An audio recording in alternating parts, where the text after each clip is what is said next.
क्या होता है पाला गिरना जिससे खड़ी फसल हो जाती है बर्बाद।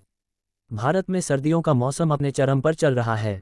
अक्सर सर्दियों में फसलों पर पाला गिरने से पूरी फसल के बर्बाद हो जाने की खबरें आती हैं, क्योंकि दिसंबर और जनवरी की ठंड में सबसे ज़्यादा पाला पड़ता है। हालांकि देश के ज़्यादातर लोगों को नहीं पता पाला क्या होता है या फिर पाला गिरना किसे कहते हैं।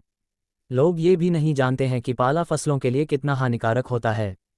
कई बार पाला पड़ने के कारण अच्छी खासी फसल पूरी तरह से नष्ट हो जाती है। क्या होता है पाला पड़ना?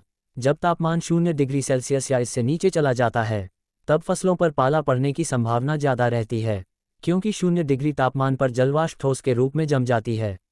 ये बर्फ़ की सफ़ेद पतली चादर की तरह होती है।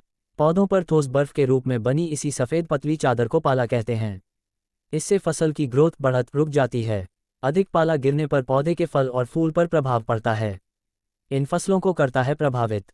अधिक समय तक पाला पड़ने पर लगभग सभी फसलें प्रभावित होती हैं, लेकिन पाले का सबसे ज़्यादा प्रभाव छोटे हल्के और फलदार पौधों पर होता है, जैसे मसूर, टमाटर, चना, सरसों, मिर्च, धनिया, पालक और फूलगोभी आदि की फसलें।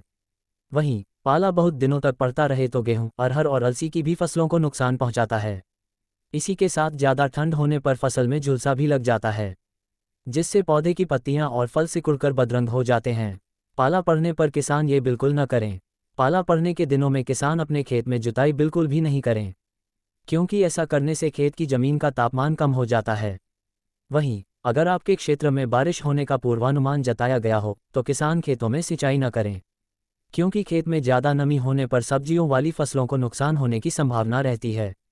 नमी से सब्जियों वाली फसल में कई रोग लग सकते हैं। कब करें कीटनाशक का छिड़काव? वहीं पाले से बचाने के लिए फसलों पर कीटनाशक, रोगनाशक या फिर खरपतवार नाशक का छिड़काव खुली धूप के समय करें, क्योंकि दोपहर का मौसम ही रासायनिक छिड़काव के लिए सबसे अच्छा होता है। लेकिन आपके क्षेत्र में कोहरा और बादल छाए हुए हैं या फिर बारिश होने की संभावना है, तो किसी भी तरह के कीटनाशक का छिड़काव करने से बचें।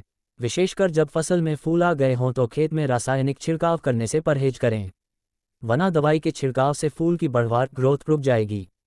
फूल झड़ने शुरू हो जाएंगे और दाने व फल नहीं बनेंगे। ऐसे में प्राकृतिक तरीकों और देशी जुगाड़ जैसे धुआं, नमी, नीम का तेल और कंडों की राख का बुरकाव प्रयोग करें। वहीं इस बात का भी ध्यान रखें, इस सब के साथ आपने खेत में मधुमक्खियां पाल रखी हैं या आसपास से मधुमक्खियां आपके खेत